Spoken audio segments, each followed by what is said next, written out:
જય માતાજી. સ્વાગત છે તમારું મારી આ ચેનલ ફૂડ આઈડિયાઝમાં. તમને જોઈને થશે આ વળી શું છે, તો તહેવારો જાય એટલે મીઠાઈઓની ચાસણી વધી જાય. તો આપણે જલેબી બનાવી હોય, ગુલાબજાંબુ બનાવ્યા હોય, રસગુલ્લા બનાવ્યા હોય, તો તેની ચાસણી પડી રહે છે. તો જો આ ચાસણી મારે ગુલાબજાંબુ ખવાઈ ગયા છે અને ચાસણી વધી ગઈ છે. હવે આ ચાસણીને ફેંકી દેવાને બદલે આમાંથી એક સરસ એવી રેસીપી બનાવશું, એક સરસ એવી વાનગી બનાવશું. તો ચાલો બનાવવાનું શરૂ કરીએ. તો સૌ પ્રથમ તો આપણે 1 કપ અથવા વાટકો લઈ લેવાનો છે. તો અહીં માપ માટે હું 1 વાટકીનું માપ લઉં છું અને મોટું વાસણ લીધું છે આપણે જેમાં ખીરું બનાવી શકીએ અને એકદમ સરસ હલાવવું ફાવે તેવું મોટું વાસણ લઈ લેવાનું છે. હવે વાટકીના માપથી અહીં 1 વાટકી ભરી હું ચાસણીનો ઉપયોગ કરું છું. ચાસણીની અંદર કેસર અને એલચી ઉમેરેલી છે, માટે અહીં હું ખીરાની અંદર કંઈ પણ ઉમેરીશ નહીં. તો આપણે અહીં ખીરું બનાવવાનું છે, માટે 1 કપ અથવા 1 વાટકી ચાસણીની અંદર અડધા વાટકી પાણી ઉમેરવાનું છે. સાથે 1 વાટકો ઘઉંનો રોટલીનો લોટ અને 2 ચમચી ચણાનો લોટ લેવાનો છે. પછી તેને સારી રીતે મિક્સ કરી અને આ રીતે ખીરું બનાવી લેવું. હવે તમને એવું લાગે કે ખીરું વધારે ઘટ્ટ છે, તો તેના માટે આપણે થોડું પાણી અને ચાસણી ઉપરથી પણ નાખી શકીએ. બંને મિક્સ કરી અને થોડું થોડું ફરી વખત ઉમેરી દેવાનું અને થોડું પાતળું, બહુ પાતળું પણ નહીં અને બહુ ઘટ્ટ પણ નહીં, એવું આપણે અહીં ખીરું બનાવવાનું છે. તો અહીં આપણે 2 રીતે માલપુઆ બનાવશું. તો આ એકદમ ટ્રેડિશનલ રીત છે માલપુઆ બનાવવાની. પ્રથમ રીત તો આપણે બનાવવા માટે ઘી અથવા તેલ કંઈ પણ ઉપયોગમાં લઈ શકો. તો અહીં મેં ગુલાબજાંબુ તળી અને બચેલું ઘી છે તે ઘીનો ઉપયોગ કર્યો છે. તો આ ઘી થોડું ઓછું લાગે છે, તમે એકલું ઘી પણ મૂકી શકો અને એકલું તેલ પણ મૂકી શકો તળવા માટે.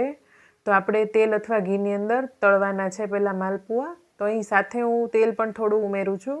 તો આ રીતે ઘી અને તેલ બંનેનો મિક્સ ઉપયોગ કર્યો છે. હવે તેલ પૂરી તળીએ તેટલું ગરમ થઈ જાય એટલે આ રીતે મોટો ચમચો ભરી ખીરું લેવાનું અને એક જ જગ્યાએ તેને તેલમાં ઉમેરી દેવાનું.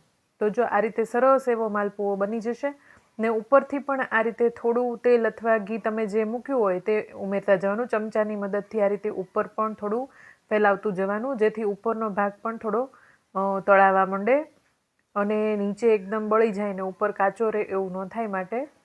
અને થોડો ફૂલે પણ તમે જો આ રીતે ઉપરથી થોડું તેલ અથવા ઘી આવી રીતે ચમચાની મદદથી લો તો ઉપર પણ થોડું ફૂલવા માંડે છે. તો જો આ રીતે બંને સાઈડ સરસ એવા લાલ થાય એટલે આપણા માલપુઆ છે તે તળાઈ જશે.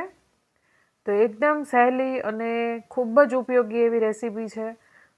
બધા ઘણા કહેતા હોય છે કે ગુલાબજાંબુની ચાસણીનું શું કરવું, તો હવે તમારે ફેંકવી નહીં પડે.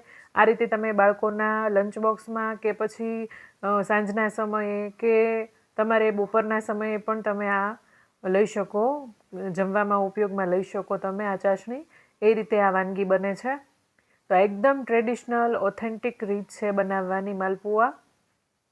તેલની અંદર ડીપ ફ્રાય કરીને જ બનાવવામાં આવે છે, પરંતુ જેમને બહુ ઓઇલી અને એવું ખાવું પસંદ ન હોય તો હું અહીં બીજી રીતે પણ તમને દેખાડું છું કે તમે આ રીતે પણ બનાવી શકો. તો મને તો આ જ રેસીપી વધારે આ જ રીતે ગમે છે બનાવીને ખાવી. તો તમે કઈ રીતે માલપુઆ બનાવો છો તે જરૂરથી મને કોમેન્ટમાં કહેજો.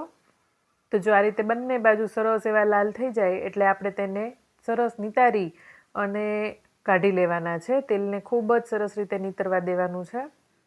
તો આપોઆપ જ 1 મિનિટની અંદર બધું જ તેલ નીતરી જશે. જો આ બીજી રીત પણ હું બતાવું તો આ રીતે આપણે રોટલી તળવાની જે લોઢી હોય છે તેમાં જ તમે બનાવી શકો. તો અહીં મારે લોખંડની લોઢી છે તેની ઉપર હું આ રીતે ફેલાવી દઉં છું.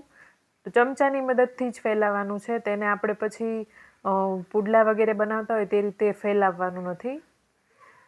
તો જો આ રીતે સરસ જાળીદાર માલપુઆ બનશે. જો છે ને એકદમ સરસ. તો આ રીતે માલપુઆ બધા જ તૈયાર કરી લેવાના.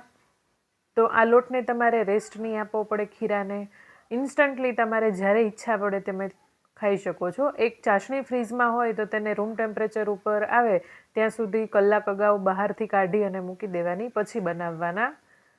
તો જો એકદમ સરસ એવા માલપુઆ બનીને તૈયાર છે.